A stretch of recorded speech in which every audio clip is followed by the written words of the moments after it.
people were already lining up. So I decided to come line up, and I've been here for 3 days already.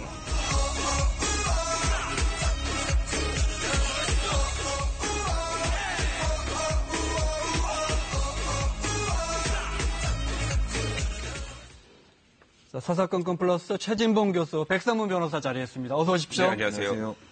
자, 오늘 첫 번째 주제 보겠습니다. 120여 명의 아이들이 다니는 유치원 건물이 어젯밤 갑자기 기울었습니다. 지금이라도 무너질 것 같은데 기울어진 시간이 밤이라서 아이들이 없는 시간이어서 얼마나 다행인지 모르겠습니다. 자, 먼저 어떤 일이 있었는지 화면으로 저희가 구체적으로 준비했습니다. 보겠습니다. 3층짜리 건물이 언덕 위에서 언제라도 무너질 것처럼 위태롭게 서 있습니다. 콘크리트 구조물이 그대로 드러났고요. 네, 벽돌도 깨져가죠. 외벽이 벌써 깨지고 있습니다. 네, 균열이 곳곳에서 보이고요. 어젯밤 11시 20분쯤 갑자기 기울었답니다. 갑자기 파지직 소리가 크게 나가지고 무슨 일 있나 했는데 너무 소리가 크다 보니까 밖에 나와서 보니까 이제 학교가 저렇게 무너져 있더라고요. 주민들이 이제 깜짝 놀라야지. 저 뒤로 집이 주택가가 있거든요. 나와서 보니까 이제 집이 유치원 건물이 확 넘어가 있는 거죠. 갑자기 그냥 진짜 대피해야 된다는 생각이 들어가지고 막 빨리 양차고 문 열어서 보니까 여기서 저렇게 무너져 있더라고요. 지금 주민센터에는 그 주민들 불안해서 밤새 한 30여 가구 정도, 20여 가구 정도가 지금 대피해 있는 상태입니다. 3층 건물이 유치원이고 말씀드린 것처럼 이게 진짜 낮에 혹시라도 또 이렇게 기울지 않고 갑자기 그런 건 생각하기도 싫습니다. 사고 전과 지금과의 비교 사진이 준비되어 있는데 이것 보면 아마 명확하게 아실 수 있을 것 같습니다. 자, 이렇게 된 겁니다. 이렇게 제법 큰 규모의 유치원인데 이렇게 됐어요. 네, 설명을 좀 해주시면. 지금 네. 사고 전하고 사고 사진이 굉장히 지금 극명하게 갈리는데요. 네. 저 유치원 바로 앞에 이제 빌라 공사를 하고 있는데 네. 저 터파기 과정에서 이제 최근에 이제 집중호우나 이런 게 결합이 돼서 또 문제가 발생한 게 아닌가라고 일단 추측을 하고 있는데 네. 지금 보시면 아시겠지만 정말 천만다행입니다. 이게 어제 밤 11시 20분이잖아요.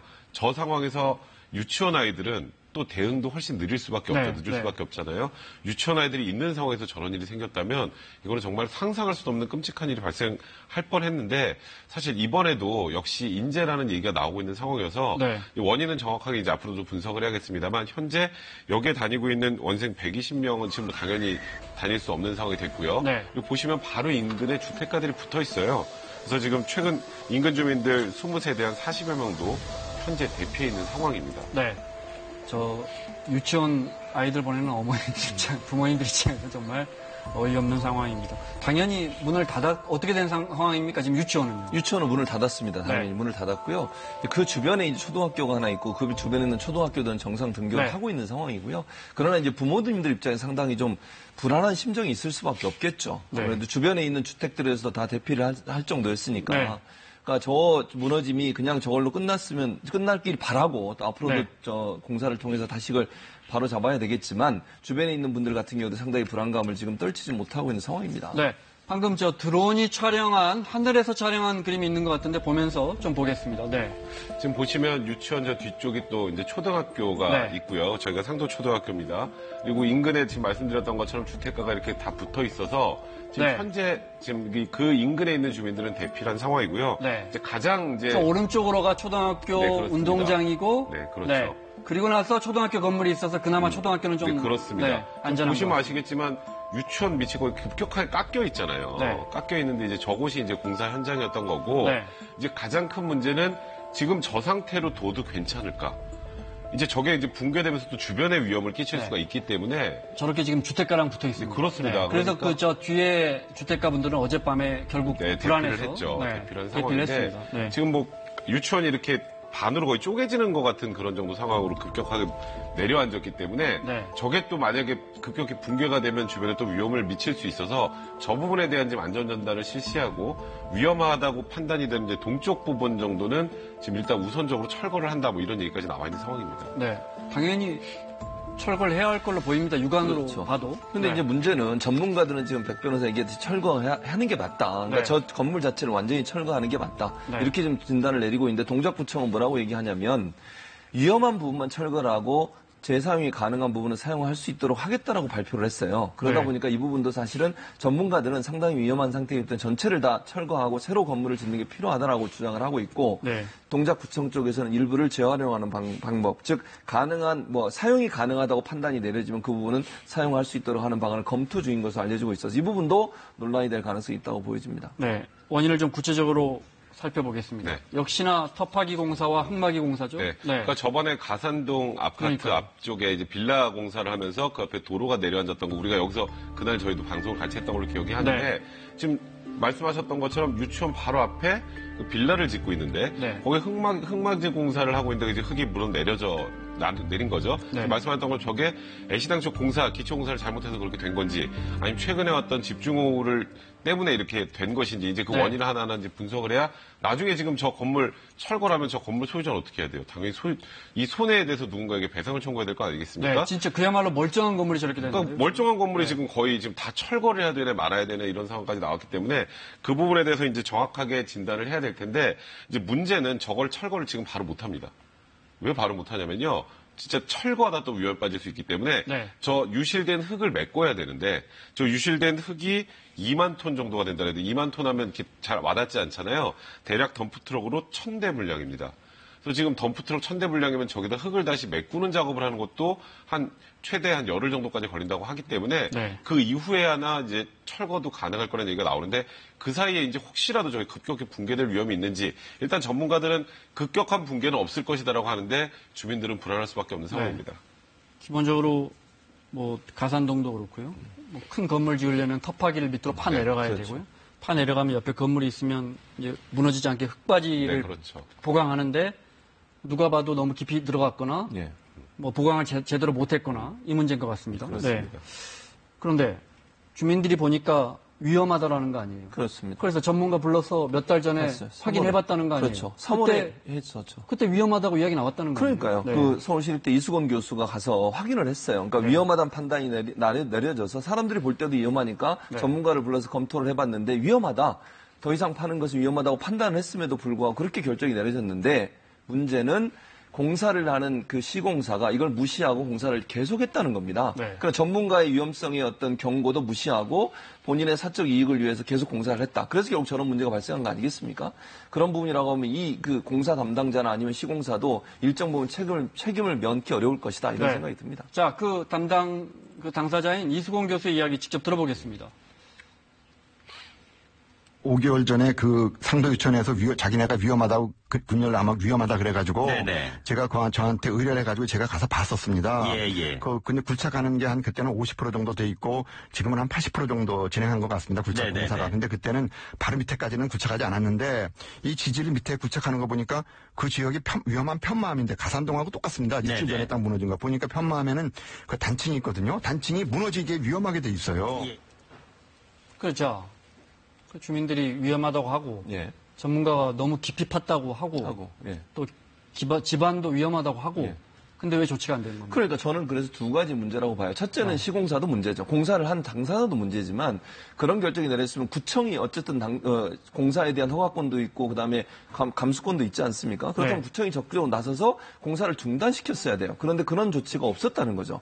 그러니까 결국 시공사도 문제지만 관리 감독을 맡고 있는 구청 측도 저 책임으로부터 자유로울 수 없다. 네. 즉 구청이 적극적으로 나서서 시공사에게 명령을 내려서 공사를 네. 중단하고 더 안전하게 모든 걸 한 다음에 공사를 하도록 조치를 취했어야 되는데 그 조치가 빠짐으로 인해 즉 구청이 제대로 조치를 안 취하고 시공사가 무시하고 공사를 강행함으로써 저는 사건이 발생했다고 볼 수 있겠습니다. 네.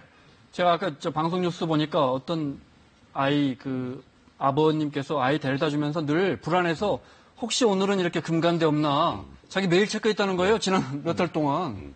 그러니까 저 그러니까 보시면 주민들에게 상존하는 문제였던 그렇죠. 거죠. 흙마공사는 그 옆에 이렇게 내용 보시면 굉장히 가파르잖아요. 네. 그러니까 계속 안으로 파다 보면 이거 진짜 문제 생기는 거 주민들이 아니에요? 낭떠러지라고 표현하거든요. 아니, 그러니까요. 그러니까 그런 정도로까지 무리하게 공사를 진행을 했으니 네. 당연히 이 유치원에 아이를 보내는 부모님들 입장에서는 혹시라도 문제가 생길까 봐 걱정을 했었던 거고 실제로 상도 유치원 밑에 이렇게 뭐 한 40mm 정도, 한 4cm 정도 되는 균열도 가기 시작했다는 얘기도 있었거든요. 네. 이제 그런 사전 징후가 있었음에도 불구하고 제대로 조치를 하지 않은 부분에 대해서는 물론 아직 원인을 우리가 단정해서 뭐 공사가 잘못됐다 그렇게 단정할 수는 없겠습니다만 그럴 가능성이 높아지는 상황이지 않겠습니까? 그럼 위험 경고가 나왔음에도 불구하고 이걸 제대로 막지 않고 진행을 했다는 부분은 반드시 좀 문제 제기가 필요할 거라 생각이 듭니다. 자, 현장에 저희 중계차가 나가 있습니다. 취재 기자 연결해 보겠습니다. 방준홍 기자. 자, 아직도 뭐 언제든 무너질 수 있는 상황이 계속되고 있는 거죠?